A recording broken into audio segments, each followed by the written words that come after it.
Hello everyone, this is me doctor Sadaf Amreen और आज हम डिस्कस करेंगे ट्रांसफ्यूजन रिएक्शन। यानी जब ब्लड ट्रांसफ्यूजन होता है उसकी वजह से क्या क्या रिएक्शन हो सकते हैं।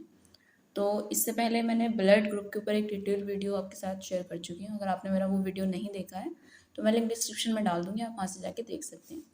तो ट्रांसफ्यूजन की वजह से रिएक्शन जो होती हैं, कुछ रिएक्शन होती है नॉन हीमोलिटिक ट्रांसफ्यूजन रिएक्शन और कुछ होती हैं हीमोलिटिक ट्रांसफ्यूजन रिएक्शन, ठीक है।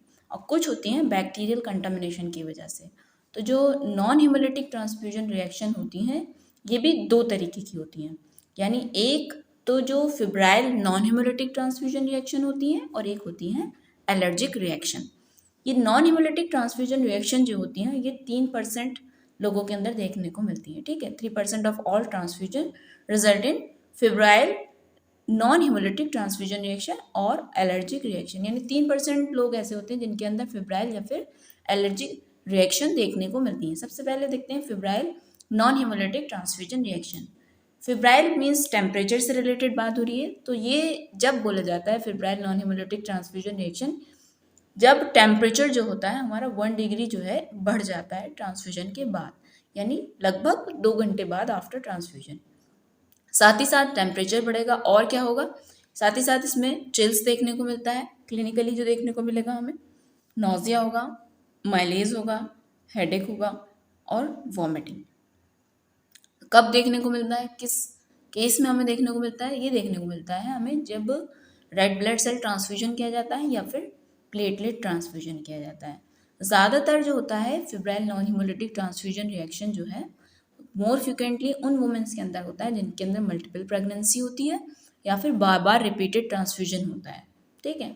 मैकेनिज्म क्या होता है, ये किस वजह से non febrile haemolytic non haemolytic transfusion reaction होता है, किस मैकेनिज्म से, ये जो होता है mainly due to the allo antibodies in the recipient की वजह से होता है, जो कि एक्ट करती हैं with the HLA antigen in donor, या फिर reaction between the donor antibodies with the recipient white blood cell. ये हुई बात febrile non hemolytic transfusion reaction. यानी जब टेम्परेचर 1 डिग्री बढ़ जाए ब्लड ट्रांसफ्यूजन के बाद तो उसे बोलेंगे febrile non hemolytic transfusion reaction. साथ ही साथ चिल्स है, नोजिया है, माइलेज है, हेडेक है, वॉमिटिंग। कब होता है, खास बात ये जब प्लेटेड ट्रांसफ्यूजन किया जाता है या रेड ब्लड सेल का ट्रांसफ्यूजन किया जाता है।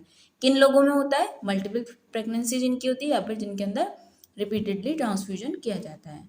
नेक्स्ट जो है इसके अंदर वो होता है हमारा एलर्जिक रिएक्शन। एलर्जिक रिएक्शन जो होती है वो यूजुअली मीडिएट करती हैं बाय द आईजीई, ठीक है, and mainly occur in the plasma containing product. किन किन में देखने को मिलती है, जिनके अंदर प्लाज्मा होता है उन प्रोडक्ट का जब ट्रांसफ्यूजन किया जाता है तो उसकी वजह से एलर्जिक रिएक्शन देखने को मिलती है। साथ ही साथ इसके अंदर इचिंग होती है, हाइव्स होते हैं विद और विदाउट वीजिंग और स्ट्राइडर। ये जो एलर्जिक रिएक्शन होती है इसके अंदर क्या होता है, हिस्टामिन रिलीज होता है from the mast cell and basophil, जिसकी वजह से क्या होता है, कॉन्स्ट्रिक्शन होता है respiratory and the gastrointestinal smooth muscle and dilatation of the capillaries. ये हुई बात किस तरीके से होता है, ठीक है।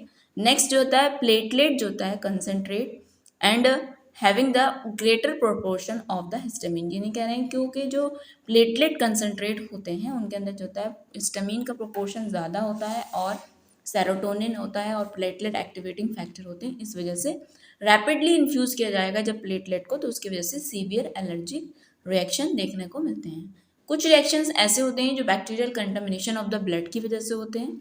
बैक्टीरियल कंटामिनेशन या तो होल ब्लड का होता है या फिर ब्लड कंपोनेंट का, लेकिन ये रेयरली होता है, ठीक है। आरबीसीज के अंदर किस वजह से हो जाता है, आरबीसी के अंदर में भी अगर करता है due to gram negative endotoxin producing bacteria. Platelet में ग्राम नेगेटिव और ग्राम पॉजिटिव की वजह से होता है। Reaction of transfusion of contaminated blood, जब आपने कंटामिनेटेड ब्लड किसी को ट्रांसफ्यूज कर दिया तो क्लिनिकल पिक्चर क्या होगी इस पेशेंट की, हाई फीवर होगा, शॉक में होगा patient, abdominal cramps, vomiting, diarrhoea and facial flushing देखने को मिलती है। तो ये सब सिम्टम देखने को मिलते हैं अगर आपने कभी बैक्टीरियल कंटामिनेटेड ब्लड अगर ट्रांसफ्यूज कर दिया। नेक्स्ट एक जो रिएक्शन देखने को मिलती है, अभी तो हम बात कर रहे थे नॉन हेमोलिटिक की, कुछ रिएक्शन होती हैं जो हीमोलिटिक ट्रांसफ्यूजन रिएक्शन होती हैं। इसके अंदर भी दो तरीके की रिएक्शंस होती हैं, एक होती है एक्यूट नॉन इम्यून हीमोलिसिस, एक होती है एक्यूट इम्यून हीमोलिसिस।